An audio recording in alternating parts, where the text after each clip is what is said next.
ప్రతి 45 రోజులకు ఒకసారి విత్తనాలు నాటినప్పుడు మీరు ఎట్లా నాటిరు దగ్గర దగ్గర నాటుకోవాలి 15 సెంటీమీటర్లకు నాటుకోవాలని వాళ్ళు చెప్పడం జరిగింది. వాళ్ళు మళ్ళీ 45 రోజులకు ఒకసారి వచ్చి చూడడం, 60 రోజులకు ఒకసారి వచ్చి చూడడం. వాస్తవానికి అన్నిటికన్నా మించి ఏంటంటే ఈ నూజివీడు కంపెనీ అనేది మా నాయనోళ్ళు ఉన్నప్పటి నుంచి బట్ట సంచులలో ఉండేటప్పుడు. రైతు సోదరులకు నమస్తే. ఈ రోజు నేను అధిక సాంద్రత పద్ధతిలో పత్తి సాగు చేస్తున్న రైతు రాములు గారి దగ్గరికి నేను వచ్చేసిన. ఈ రైతు వచ్చేసి గత 3 సంవత్సరాల నుంచి ఈ అధిక సాంద్రత పద్ధతిలో ఈ పత్తి సాగు చేస్తున్నానని మనకు చెప్పడం జరిగింది. ఈ రైతు వేసుకున్న ఈ సీడ్ ఎన్ని రోజుల క్రాప్, యాక్చువల్గా అయితే మనకు మాక్సిమం 150 ఉంటాయి. మరి ఎన్ని రోజుల క్రాప్ అనే విషయాలు కూడా మనము ఈ రైతు ద్వారా అడిగి తెలుసుకునే ప్రయత్నం చేద్దాం. నమస్తే రాములు గారు. నమస్తే. మీ గురించి మన రైతు సోదరులకు చెప్పండి. నమస్తే, నా పేరు కందిరాములు, గ్రామము మంతటి, నాగర్ కర్నూలు మండలు, నాగర్ కర్నూలు జిల్లా, తెలంగాణ రాష్ట్రం. అధిక సాంద్రత పద్ధతిలో పత్తి సాగు చేయడం అనేది ఇప్పుడు రైతులు ఇప్పుడిప్పుడే అప్డేట్ అవుతున్నారు. మరి మీరు ఎన్ని సంవత్సరాల నుంచి చేస్తున్నారు? ఈ అధిక సాంద్రత పద్ధతి 3 సంవత్సరాల నుంచి చేస్తున్నాం. మరి మీరు ఎట్లా తెలుసుకున్నారు దీని గురించి?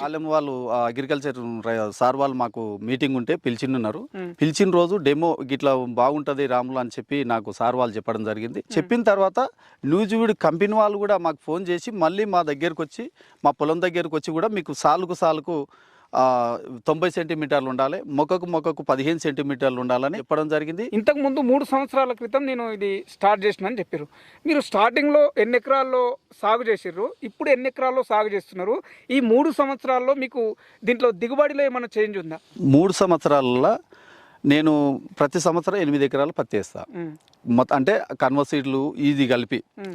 ఫస్ట్ నాకు కేవీకే వాళ్ళు చెప్పినప్పుడు, ఈ నూజివీడు వాళ్ళు చెప్పినప్పుడు ఫస్ట్ 2 ఎకరాలు నాటిన ఫస్ట్ సంవత్సరం. సెకండ్ సంవత్సరము 5 ఎకరాలు నాటిన. ఈసారి కూడా 5 ఎకరాలు నాటిన. ఎందుకు నాటినంటే కన్వా సీడ్ కన్నా ఇది మంచిగా దిగుబడి మంచిగా వస్తుంది, పికింగ్ మంచిగా ఉంది, కాయ సైజు మంచిగా ఉంది. చమత్కారం అనే మందు ఉంటుంది, ఆ మందు కొట్టాలి. మందు కొడితే చెట్టుని ఎక్కువ పెరగనియదు. పెరగనీయకుండా కొద్దిగా స్లో, మనకి ఏడికి ఇంత లోతున ఆగుతుంది.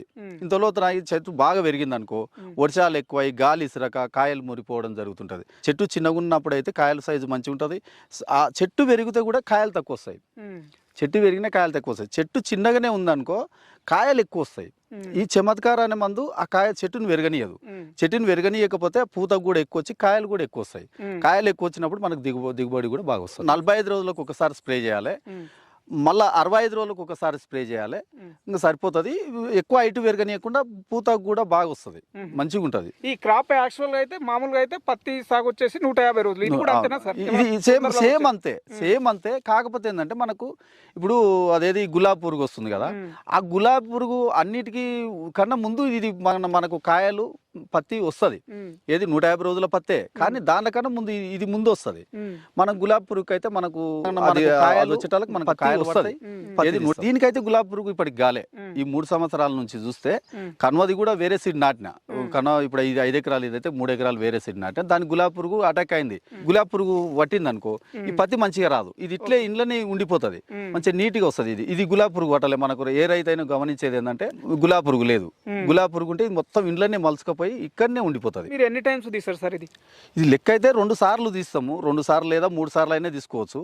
ఇప్పుడు ఈసారి మాత్రం ఒకటేసారి అయింది. ఎందుకంటే వర్షాలు బాగా పడ్డాయి కదా, వర్షాలు పడ్డందుకు లేబర్ ఇట్లా దొరకక ఒకటేసారి అయింది. ఇది 2 సార్లు తీసుకుంటే సరిపోతుంది. సాధారణ పద్ధతిలో మీరు ఎకరానికి ఎన్ని బ్యాగులు వాడినరు? ఇప్పుడు అధిక సాంద్రత పద్ధతిలో ఎకరానికి ఎన్ని బ్యాగులు వాడుతున్నారు? సాధారణ పద్ధతి అయితే 3x90 ఇంచులు ఇటు సైడ్, 90 ఇంచులు ఇటు సైడ్ కాబట్టి 2 ప్యాకెట్లు 2 ప్యాకెట్ల కన్నా ఎక్కువ పట్టేది. ఇప్పుడు ఈ అధిక సాంద్రత పద్ధతి వచ్చినాక ఒక ఎకరానికి 5 ప్యాకెట్లు నాటాలి.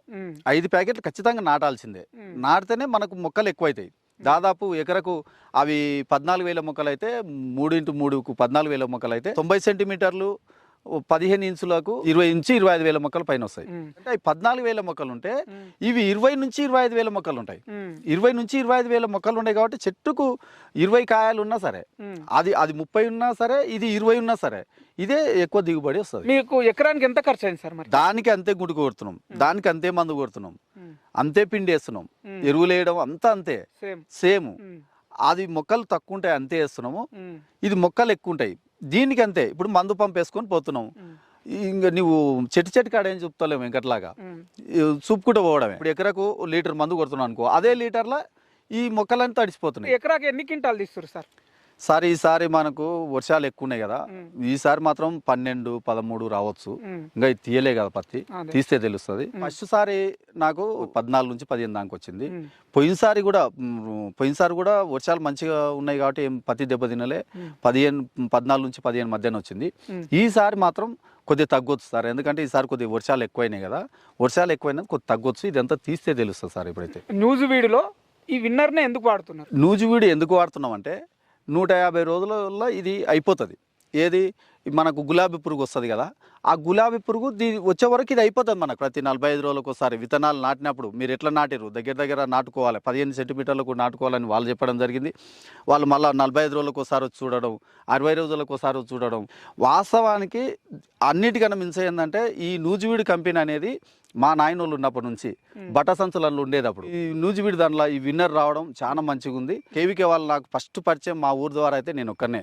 తర్వాత నేను మా ఊరోళ్ళకి అందరికీ రైతులకు ఈ సీడు నాటుకుంటే బాగుంటుందని చెప్పి దాదాపు ఇప్పుడు ఎక్కువ ఈ అధిక సాంద్రత పద్ధతిని మా ఊర్లో వాడుతున్నారు. చాలా మంది రైతులు కూడా ఈ పత్తి సాగులో ఉన్నారు. మనకు తెలంగాణలో పత్తి సాగు అంటే అధికంగా ఉత్పత్తి చేసే రాష్ట్రం. మరి రైతులు కూడా ఈ పత్తి సాగులో కొంచెం మెలకువలు తెలియక ఏ సీడ్ వేసుకోవాలన్న అవగాహన లేక కొద్దిగా ఇబ్బంది పడుతుంటారు. ఆ కొత్త రైతులకు ఇటువైపు రావాలంటే మీరు ఇచ్చే సలహాలు ఏంటి? వాస్తవానికి సార్ నాకు కేవీకే వాళ్ళు పరిచయం అయ్యి డెమో ఇచ్చిన రోజు నాకు ఒక ఆ రోజు కొన్ని ప్యాకెట్లు ఇచ్చారు.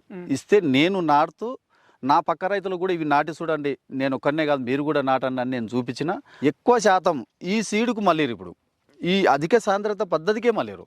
ఎందుకంటే చెట్లు దగ్గర ఉన్నాయి, మందు స్ప్రే మనకు అదే ఖర్చు సరిపోతుంది, పిండేసేది అదే ఖర్చు సరిపోతుంది. అందుకు దీని సైడే ఎక్కువ మళ్ళీరు. విన్నారు కదా మన రైతు చెప్పిన వివరాలు. మీకు వీడియో ఎట్లా అనిపించిందో చూసి మీ అభిప్రాయాన్ని ఖచ్చితంగా కామెంట్ రూపంలో తెలియజేయండి. వీడియో నచ్చితే మాత్రం వేరే వాళ్ళకు షేర్ చేయండి, ఎందుకంటే ఎవరికొకరికి యూజ్ అవుతాయనే ఉద్దేశంతో షేర్ చేయమంటున్నా. ఇది ఈరోజు వీడియో. ధన్యవాదాలు. నమస్తే.